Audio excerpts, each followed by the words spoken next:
Boom! Happy Sunday, guys. Welcome back, guys.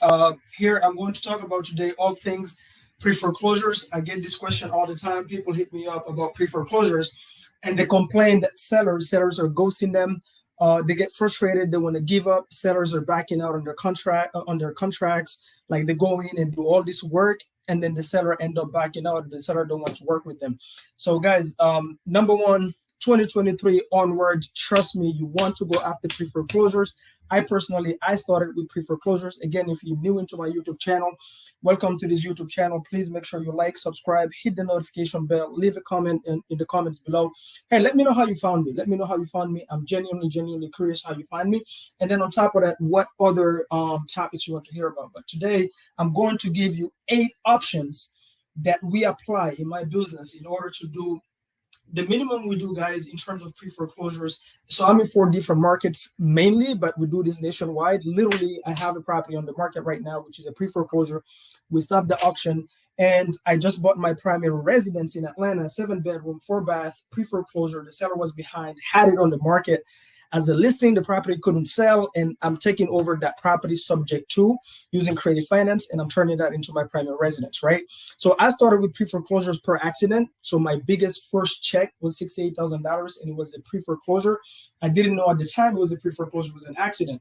But here's the thing. I want to address a couple of questions I have in my DMs, whether that be on Instagram, whether that be on, found me through Pace. I love it, guys. Sorry, I'm also live on Instagram here. So, guys, if you have a question about pre-foreclosures, please put it there. IG, guys, I will answer your question. So, and if you're not subscribed to my YouTube channel, make sure you do so. I actually went live earlier, and I broke down the $68,000 deal that we made doing an LLC assignment. What is called an LLC assignment? If you don't know what an LLC assignment is when it comes to pre-foreclosures, make sure you go on my YouTube channel and check it out. It's definitely my YouTube channel. So if you're on Instagram, you're not subscribed to my YouTube channel, make sure you do so, guys. Click on the link in my bio.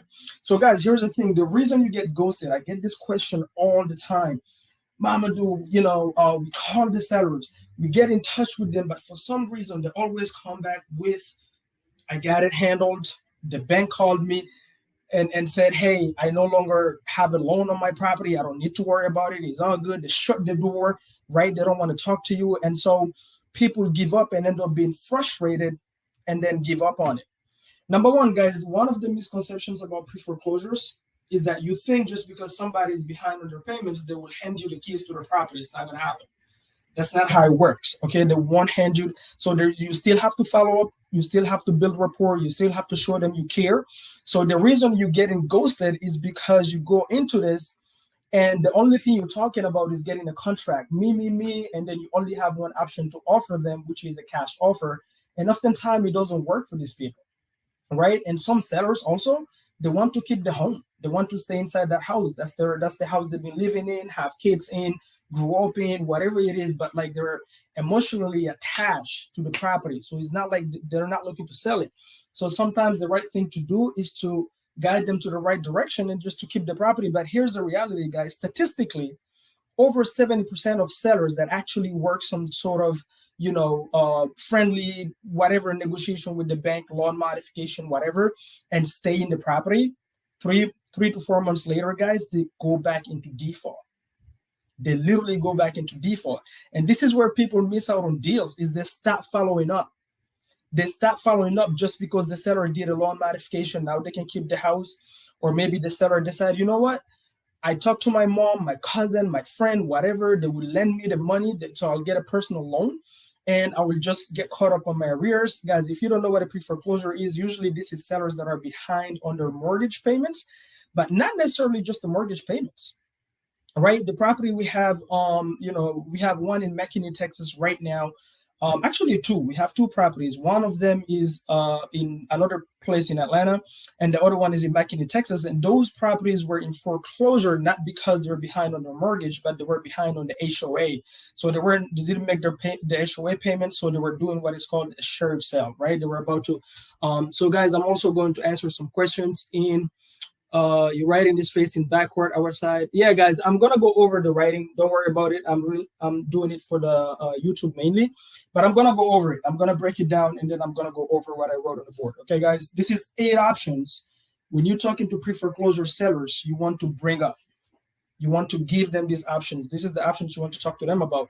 The reason most of these sellers hang up on you and ghost you is because you come in and you only offer them one cash offer, and then also the only option you offer them is to buy. Like, you're so focused on getting a contract that you're not focused on helping them and being on the same table with them and try to understand exactly what they're trying to accomplish. Because at the end of the day, again, it's not all of them that will be looking to sell, even though most of them should sell. Because the reason they're behind on their bills is because they cannot afford financially, they cannot afford this property. They're not earning enough, not making enough money, and so they're living paycheck to paycheck. So every single month is a struggle to keep up with the mortgage. They have the mortgage, the car notes, the HOA, the iPhone note, right? The whatever, Samsung, if you're a Samsung person. But here's the thing, guys. I'm gonna keep it short and sweet. Okay, we do about a minimum of 3 pre-foreclosure deals per month. We do. This is my bread and butter. I love pre-foreclosures. Why? Now, this is not the only stream of leads that we have. We do pre-foreclosures, we do off-market sellers, absentee owners, but we also do a lot of agent outreach nowadays because there's a lot of properties on the market, obviously not selling because of interest rate is so super high, right? We do a lot of JVs with other people nationwide that are doing other strategies, PPC, Google Ads, whatever. Like, I have a new JV partner right now, guys, killing it, sitting in Australia. He's literally sitting in Australia, killing it in Texas, virtually doing PPC. All right, guys. So here's the 8 options. When you call these sellers, you want to give them options. You want to give them options. And here's the thing: those options oftentimes is not like they're gonna go for it, but even if they go for it, most of them don't work. Most of them don't work. But the point you're missing is you have to keep following up with them. You have to keep following up with them and see how the process they're trying is going. Because what happens is oftentimes they give up. These sellers, they give up. And at the last minute, even though they blocked the door 10 days ago, whatever, they call you last minute when the property is about to go to the auction. And now life is kicking in, it's getting real. They know tomorrow they're getting kicked out of the house. And now they text you, call you, or reach out for help. But they'll only do that if you followed up. Because if you followed up, you were in their face. So they didn't forget you, right? Let's see. Handy service want to be on the video. All right, guys. So here's the thing: pre-foreclosure options, guys. The number one option, and we did this, guys. We did this in I think it was in Oklahoma. Is personal loan, right? When you talk to the seller, you have to give them options. So here's our open line, and the first time that I did my my first pre-foreclosure deal, and we made $68,000. I didn't know about these 8 options. I wish I knew it. Right, I learned this through the software community. Pace Morby, shout out to my brother and mentor. So here's the thing: when we call them, we say, "Hey, we have 8 options we can help you with to get out of this situation." All right, 8 options, 8 different options. And the first thing we try to do is this, guys: personal loan. Personal loan is me going. We literally did this with a seller. This was in Oklahoma, I think. So the seller is actually, he used to work for the bank. Literally, guys, this is crazy. He used to work for the bank, and he used to work at the department. When you try to do a loan modification through the bank, the people that put a stamp of approval on that, he used to work for that branch inside the bank, and he got laid off. When COVID happened, he got laid off, and so he fell behind on his payments, and he was so embarrassed. He was so embarrassed that him, a banker, super financially savvy, he used to invest in stocks and all that fun stuff. And also he went through a divorce. If you guys go after pre-foreclosure, you'll notice this pattern a lot. People that go through foreclosure, pre-foreclosure, foreclosure, whatever, oftentimes on top of being behind on their bills, they also have a lot of personal issues in their relationships. So divorce is one of them. I notice most sellers, most deals that we've done pre-foreclosure wise, guys, and we've done dozens of them, there's always also a divorce situation involved. I promise you guys. Okay. So this guy, he went through a divorce, and so he lost his wife, lost his job, a banker. So the first thing I was like, hey, why don't you just go? Because here's the thing: the story that he gave us is he loved the home. This is his dream house. He wants to keep it. This is where he raised his kids. He's super, super emotionally attached to the property. There's a challenge with that. We personally, we have an in-house bank negotiator. We have a transaction coordinator when we do this type of deals, because you have to negotiate with the bank. It's a lot of, like, you have to be on the phone calling the trustees and seeing what's happening. So it takes a lot of time and energy to, like, stop the auction. And we spend money up front sometimes. Okay.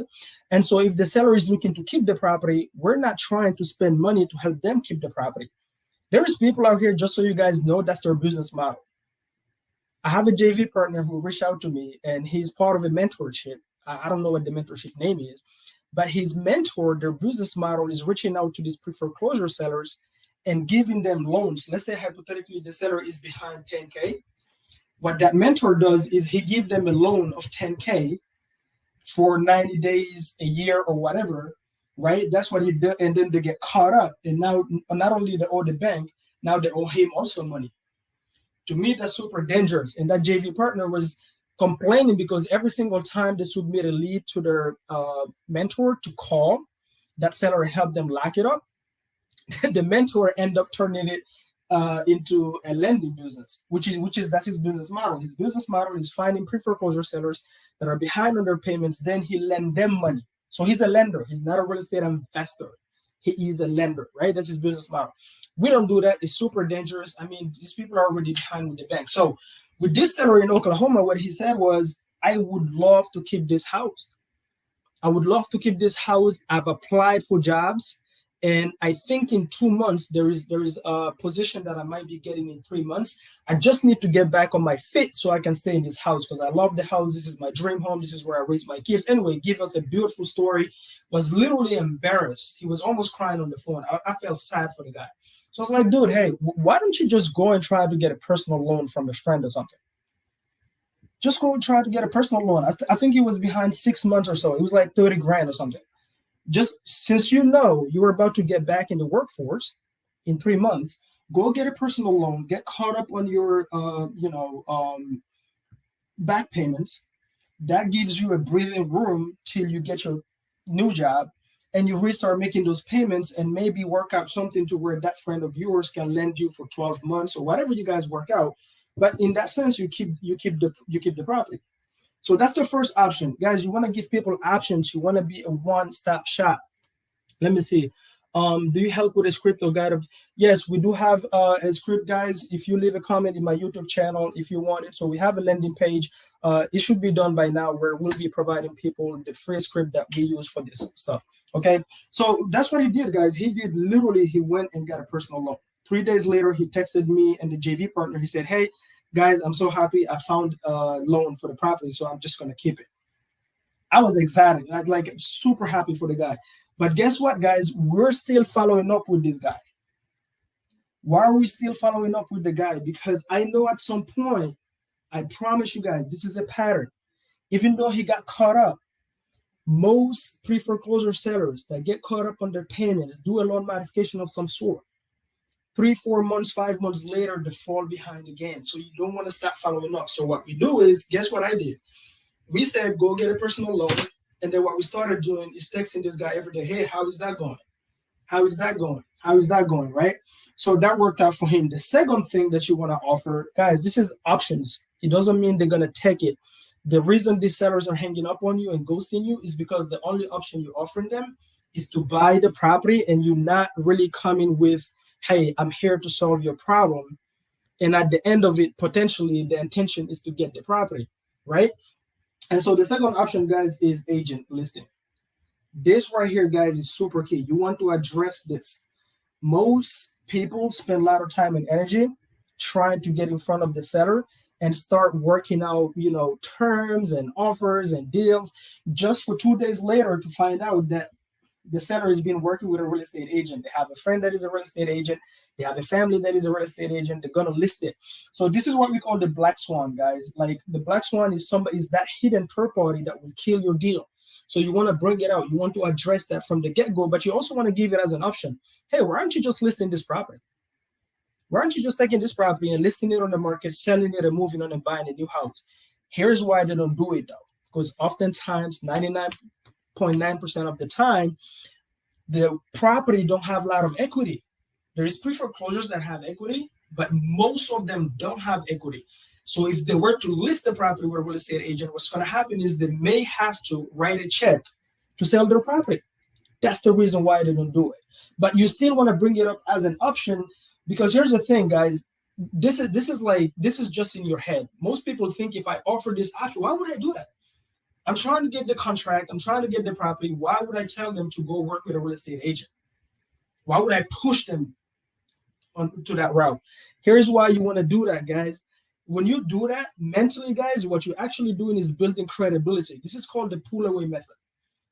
If you run away from a dog, the dog starts chasing you. Okay. Now, genuinely, if they have equity, and that's what they should be doing, guys, and you know you cannot help them in any way, shape, or form, do not waste the seller's time, because remember, this is a time clicking bomb, guys, especially for those that have an auction. I've seen too many wholesalers mess with people's lives, put them under contract for 3 months. They cannot dispose the property and they're not letting it go. And that seller get foreclosed on because you were trying to make a wholesale fee. Guys, stop it. Freaking stop it. I have a property in Texas right now. We have it on the market as a fix and flip. 4 freaking wholesalers with a real estate agent involved almost got that seller foreclosed on because they were trying to wholesale a property that the wholesale fee they wanted to make didn't make sense. And so everybody was telling them no. And they reached out to me like 1 day before the auction date. Crazy. Please stop doing that, guys. Stop doing that. So if the seller, if truly they have equity and they should be listing their property, that's what you should be advising them to do, because that's the right thing to do. Because at the end of the day, remember, we're also here to help people. Okay. What's going to happen is, you call it the universe, God, whatever you want. I personally call it God because I believe in God. You're going to get rewarded by getting more deals, but don't waste people's time. This is real life for people that go through this process, guys. This is real life. This is not a joke. Okay. So the second is a listing agent. One, do you have a listing agent? Second is, why aren't you just listing it? And then when you guys go through the numbers, then they realize, oh, I don't have equity. Most people, by the way, including new investors or even real estate agents and sellers, they have no clue what equity is. They have no clue what equity is, guys. If a seller owes the bank $250,000 and their house can only sell for $280,000, if I ask most people how much equity a seller has, most of them will go, the seller has $30,000 in equity. No, they don't. They don't. When they list that property, they have to pay commissions, closing costs, all that fun stuff.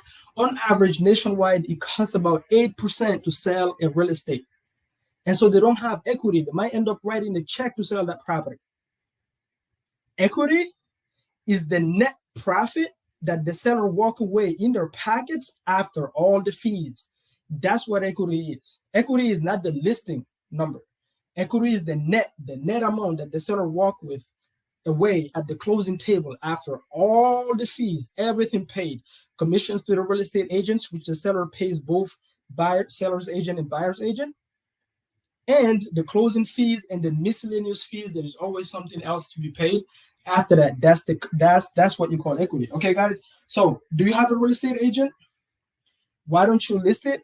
3, if it works, guess what? If you don't have a real estate agent, we are connected with the best real estate agents in town. I would be happy to refer you to a real estate agent. You can get paid that way too, guys. Become a one-stop shop, not a one-trick pony investor. Okay. So that's the second option. So the first option is personal loan, which most sellers actually, guys, when they go to their friends, family, whatever, they cannot get a personal loan, by the way. They're already behind with the bank. So no friend, whatever, want to give them a personal loan. Okay. This is why you want to follow up with them to see if it worked out. Secondly, is the listing with a real estate agent, right? One, either they're already talking with one, so you have to educate them on the number so they understand, because most real estate agents have no clue. They will try to list it and they don't know what they're doing. So they will be stuck with that property, listing it for 6 months, is not selling. And at the last minute, they're like, let's just do a short sale, because that's all real estate agents know as a solution. There's other solutions outside of just short sale. Okay. So, and another thing also, guys, why do most real estate agents not real estate agents, pre-foreclosure sellers don't list their properties on the market? Do you guys know why? Because they're ashamed. They're ashamed of the situation. If they list that property now, all of the neighbors that they've been dealing with and living with for 30 years, 20 years, whatever, those people will now see and know that they're behind on their bills and they don't want to go through that. That's the reason why most of them, this right here, the second one, they will disqualify it. But you still want to bring it up. So you offer options to build credibility and open the door so they don't shut it on you. All right, guys? The third option here is loan modification. Okay, so we said first option, personal loan. Second option, agent listing. Third option is loan modifications. We've done this hundreds of times. Loan modification, guys, is when a seller is behind on their payments, whether that be 30,000, 100,000, whatever. The seller goes to the bank and the bank will take that $100,000 and put it behind of the loan, right? So they create a brand new mortgage for 30 years again. And so you don't have to pay that $100,000 at the close of escrow anymore, right? Now you have a new monthly payment and then you have potentially a new interest rate. Oftentimes it goes lower, but sometimes it could also go up depending on the seller's income. Now, most sellers won't qualify for this, but it's like the question you asking the seller is, hey, why, if they say personal loan doesn't work out and then they say agent listing won't work out, then okay, why don't you just do a loan modification? You're just giving the seller options. Guys, I promise you, this builds credibility. This don't make them run away. To the contrary, it builds credibility. So loan modification, tell them, hey, why don't you just do a loan modification? Most sellers, by the way, they will tell you, oh, I've tried it and it didn't work out. I got denied. Do you know why most sellers get denied loan modification? Is because they filled out the paperwork wrong. They don't know how to fill it out. They fill it out, they forget something. So when you're going through a loan modification, what the bank is doing is they're re-underwriting the seller the same way they underwrote the seller in the beginning when they first got the loan, checking the credit, bank statements, income, all these things, tax returns, right? Like is a freaking thick folder that they have the seller fill out. And these sellers that are behind on their payments in pre-foreclosures, they're natural procrastinators. That's the reason why they're in this problem in the first place. And they're lazy filling out this paperwork. So every single time the bank sent them a mail, guess what they did? They took the mail and put it in trash. All right. But regardless, you want to ask them, hey, why haven't you tried a loan modification? Or why don't you just try a loan modification? And guess what? Especially if they want to keep the property, just have them go do it. Again, do you stop following up just because the seller says, okay, I'll try a loan modification? No, you don't. You don't, because one, they could do the loan modification and not qualify. Second is they go ahead and qualify for it, which is perfectly fine. But guess what happened 3-4 months later? They default again. They go back again. I promise you guys, like 99.9% of our pre-foreclosure deals came through follow-up. Hey, how's it going with the loan modification? Hey, is there anything you need help with? Hey, do you have questions with the paperwork? And they get frustrated. They don't do it. They're tired of it, right? Remember also I said the second component that often come back with pre-foreclosure sellers, guys, is divorce. Most of them are going through divorce. So oftentimes they also want to put this property behind them. They want to close that chapter of their life. They're sick of it. The house reminds them of their crazy ex, whatever it is, but they want to get out. Right? I've done pre-foreclosures where the seller had their family member killed inside the house. You really think they want to keep that house? That's traumatizing. No, they want to move on. But I still gave them all these options. All right, guys? So loan modification is another option. That's the third option you want to give them. The fourth option is, hey, why don't you just rent the property? Why don't you just take the property, put a tenant inside the property, and so you collect cash flow, so you can try to get caught up on your arrears. Guys, most homeowners don't want to be landlords, okay? They don't want to deal with toilet leaks. They don't want to deal with tenants. It's a complete headache, all right? But remember, what is the point? The point is avoiding the seller ghosting you because you're only giving them one option and it doesn't seem like you want to help. It seems like you just come in and try to take the property away from them, right? You're offering options. So most of them, this right here, rental, they will completely disqualify. No, I don't want to rent. I don't want to deal with tenants. I just want to go to work, come back. Like, I don't want to talk to no tenants. So this is out of the window. So that's the fourth one. The fifth one right here, which is what most wholesalers do, they offer cash offer. Hey, Mr. Seller, are you interested in selling your property on 123 Main Street? Yes. And then they throw out the 70% rule. They don't even throw it out. Most wholesalers just vomit the 70% rule, right? Oh, your house is worth $300,000. Well, I'll offer you 150. Like what? I owe the bank $258,000, and you offering me $150,000? Are you kidding me? Click. They hang up, block your number, don't want to talk to you. Like, why? Because you're a one-trick pony investor. You're not giving them options, and you only know how to make cash offers. So a cash offer in this scenario only works if they have equity. They have to have equity for a cash offer to work, but you still want to bring it up. You want, guys, think about it this way. If your favorite restaurant in town, whatever town you live in, if you were to go to a favorite restaurant and you open the menu and the whole menu just says burger, beef burger, beef burger, beef burger, beef, like, would you really go back to that restaurant? Like, be honest. Would you really go back? A restaurant that only have one freaking menu on their menu, like, you're not going back. They only have one meal on their menu, and they will go. By the way, they will go bankrupt in 3 months. Not even 3 months, maybe in 1 month. So you want to give people options. You want to have a full menu. You want to have more than one tool in your toolbox. Okay, guys, that's the reason why you offer all these options. So if I'm talking to a seller, I have all these options in my toolbox. We have an in-house bank negotiator. We have in-house real estate agents that we work with. Okay, guys, I can make a cash offer. I can do creative finance, right, guys? And that is a full that makes us a one-stop shop. So if an investor is talking to me, they don't need to talk to anybody else. I can offer them anything they want. All right.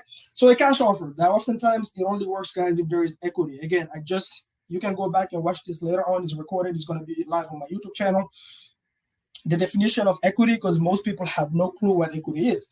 Now, that's the fifth option. The sixth option, guys, is subject to. This right here, this is my favorite acquisition strategy of all times. Subject to. The subject to, guys, is buying a property subject to the mortgage in place. So we take over, the underlying mortgage stays on the seller's name, and we take over the responsibility of the monthly payments. Deed and title transfer in our name. We're the new owners, and the seller just move on. We start making those payments. We repair their credit and all that fun stuff. And if they're looking, usually we put some cash in their pockets to walk away from moving expense or whatever it is. All right. This right here, guys, we get so many deals with pre-foreclosures using subject to creative finance. Right. This is one of the best strategies.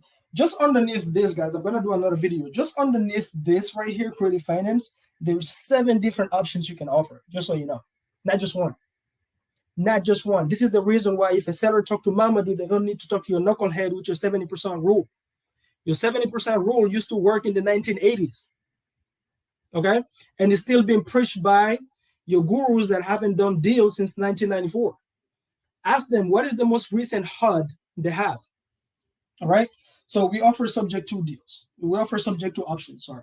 This is, hey, we're going to take over your mortgage, blah, blah. Now, this only works. This not only works if there is equity, and it works if there is no equity. It works if there is negative equity. That's the power of this right here. All right, guys? So that's the 6th option. The 7th option is renovate and list. This right here, guys, I've done it, and I've made. One of the properties I've done this, guys, the guy was behind, he owed the IRS $16,000. And he was talking to 2 investors. And when I called him, he was about to drive to the property the next morning and go and sign a contract with one of the investors, which was a cash offer. But I educated him why that cash offer doesn't work. And I ended up getting the deal with this strategy right here, guys, renovate and list. I said, hey, how about you let me come in?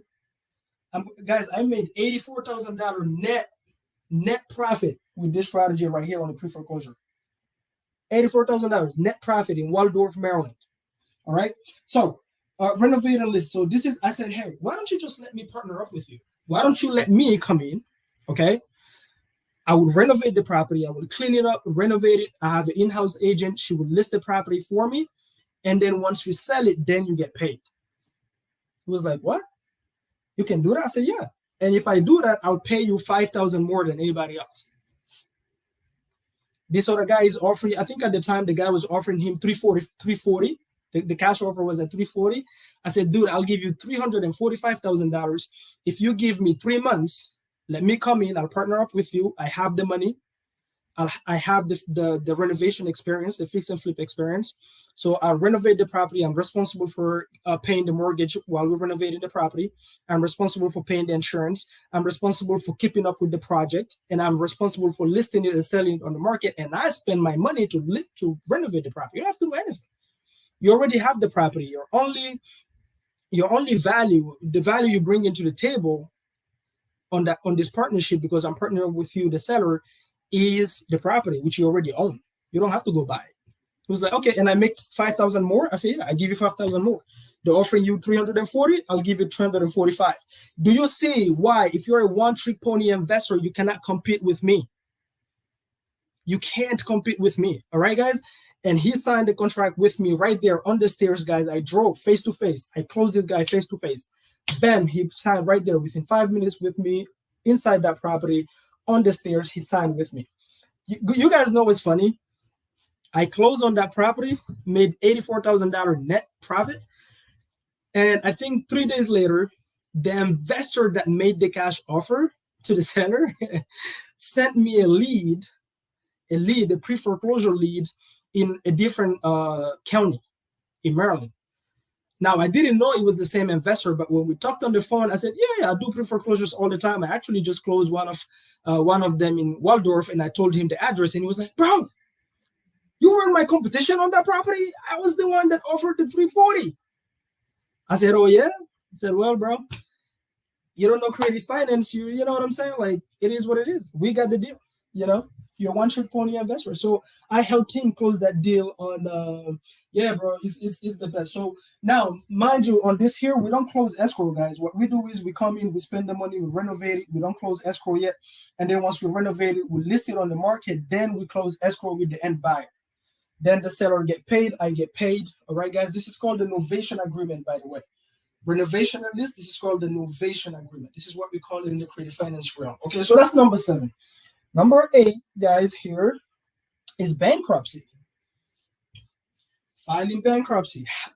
Have you thought about filing bankruptcy? If all these options don't work, number 1, personal loan doesn't work. So you offer the seller, hey, why don't you just go ahead and take a personal loan? It doesn't work. Number 2, agent listing. Or why don't you just list it with an agent? Let me refer you to an agent. No, that doesn't work. Loan modification. No, the seller don't qualify. Number 4, rent. No, the seller don't qualify. The seller don't want to deal with tenants. Number 5, cash offer.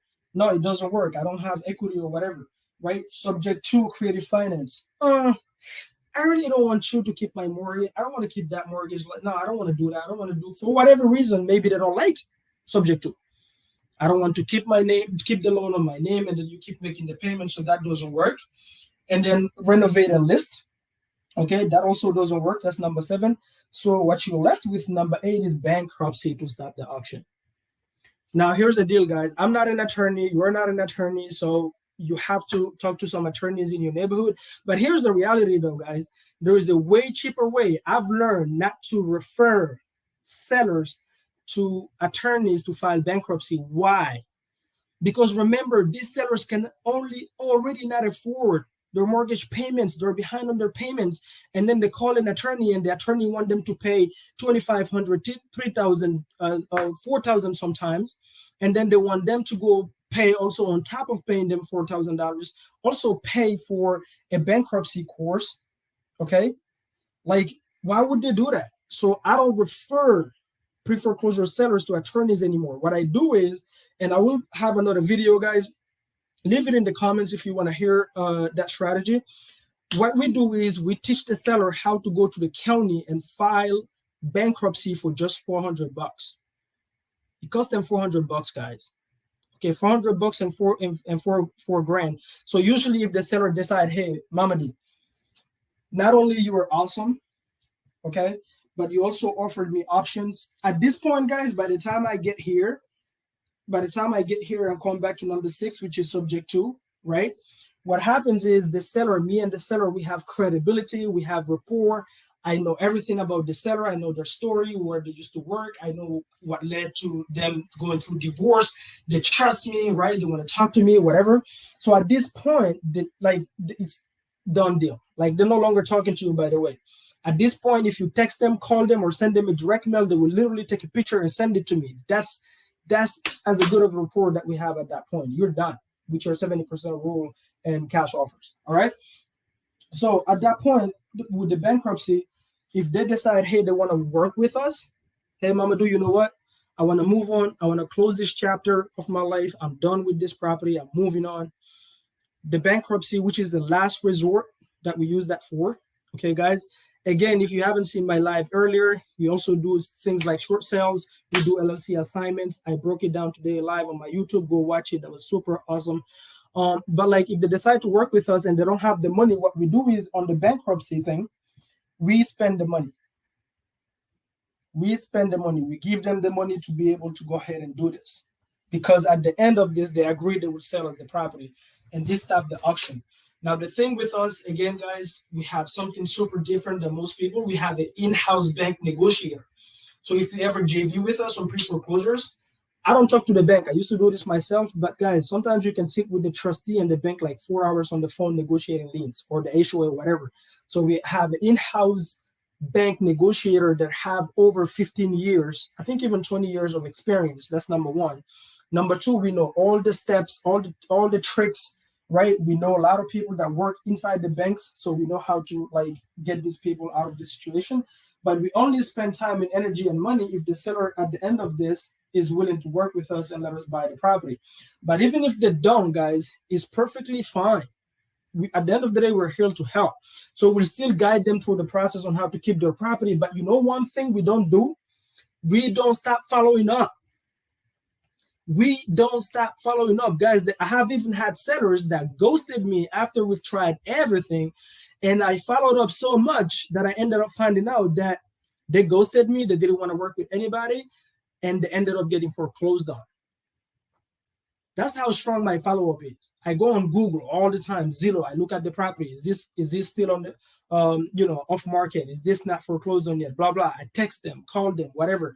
Oftentimes I use text messages because these people don't really like talking on the phone. But one thing we don't do, guys, is we don't give up on the follow-up. That's where you're losing. You're giving up on the follow-up. You get frustrated because the seller is ghosting you, not responding to you, or maybe they're responding today, you text them today, or they're taking too long. This is the thing also, guys, when you're working with them and you're working with a bank negotiator, this is why don't work with a lazy bank negotiator. I've worked with some lazy bank negotiators that don't follow up. So they send the seller a document to fill out. The seller take 2 days to return the document. Why are they taking 2 days? Because they're a natural procrastinator. They're a pre-foreclosure seller. And so my bank negotiator, I trained them. I didn't train them on bank negotiating because that's what they do, but I've trained them on acquisition strategies, meaning I've trained them to walk in my shoes as an acquisition and let them know that follow-up is everything in our world, because a bank negotiator is not necessarily a real estate investor. So they don't understand how we operate. Okay? You should hear his testimony. It will humble you and motivate you. Right, guys? So here's the thing. Here's the thing, guys.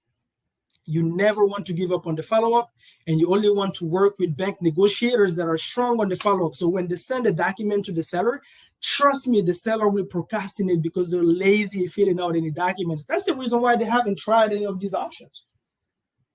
Because they don't want to do anything. They have their head in the sand and they're praying to whoever they pray to, Jesus, Allah, Buddha, whatever. They're praying and thinking the prayer is going to take the problem away, which it don't. So you literally, when you work in pre-foreclosures, guys, you're working with adults. So you literally, as an adult, you're helping other adults become better adults. That's what you're doing. It's a lot of babysitting. It's a lot of keeping up with something, that you won't probably keep up in privately in your life, but this has nothing to do with that. Okay, guys, I have a wristband here from Grant Cardone that says, listen to this. If you're not good at follow up, read this. I'm not gonna read it so they don't ban my video, but it says don't be a little sissy. Okay, follow up. So that's the same thing with everybody on your team. Make sure your bank negotiator is strong on the follow up. So if they send a document, they shouldn't expect the seller to just sign it or return it to them. And if the seller don't do it, they don't call. They don't call and follow up and say, hey, do you want me to just fill it out? Can you just be on the phone with me? Let me do it for you or something, right? No, they just email it and just wait. Like, and then 2 days later, you call them and you're like, hey, what's going on with my file? And they're like, well, the seller didn't fill it out. I sent it 2 days ago. Okay, how many times did you follow up? None. Or what? Right? So that's the reason why I train my bank negotiator. So where do you find the rock star to partner with? It depends what you mean. To partner with what? On pre-foreclosure deals? Guy, I'm right in front of you right here. You partner up with me and my team. But you can find it anywhere. You can make a post on Facebook and say, hey, I'm looking for pre-foreclosure partners or whatever you're looking for in whatever market you're in. But we partner up with people nationwide, guys. All right. Especially if in Texas. Texas is one of my favorite markets when it comes to pre-foreclosures. Now, we're in Texas, we're in Atlanta. All right, guys. And then we're in Florida and we're in the Carolinas and Maryland too. Maryland is one of my favorite markets. But guess what? Maryland is there's a gray area when it comes to pre-foreclosures, right? It's the law is very vague, but technically is illegal to market to those sellers. So that's the reason why I focus on now on states like Texas. We do a lot of pre-foreclosures in Texas. Not only we call, we text, we scrape the county data, but we also have partners that actually knock on doors. All right, guys. So, guys, I'm gonna recap the 8 options when you're talking to sellers to avoid being ghosted. That you have to learn how to pitch this. This is what I teach my acquisition team. This is what I teach my virtual team. Guys, if you're looking for rockstar virtual assistants that know how to pitch this, we use CallStar. CallStar, they're fantastic. So I teach my virtual assistants, guys, to pitch this, so they don't get ghosted. Be a one-stop shop. So number one, and then I'm ending this video, guys. I hope you got value out of it. And if you did, please leave a comment on my YouTube channel. Take a screenshot of it, share with other people. All right, guys. So number one, personal loans. Oh, by the way, we're going to do from this coming week 1 Q&A live per week specifically for pre-foreclosures. We'll answer all your questions. We'll guide you through all the options you should know, how to stop an auction, how to negotiate with the bank, all that fun stuff. So look forward to it. And on top of that, I'm writing a little booklet, guys, how to get your first deal within 90 days or less. That's coming out. So look out for the link for it and holler at your boy. All right, guys. So recap.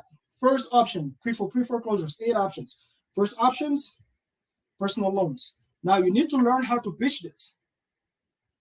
Guys, you cannot wing this. You got to learn how to pitch this. And that's what I teach some of my mentees.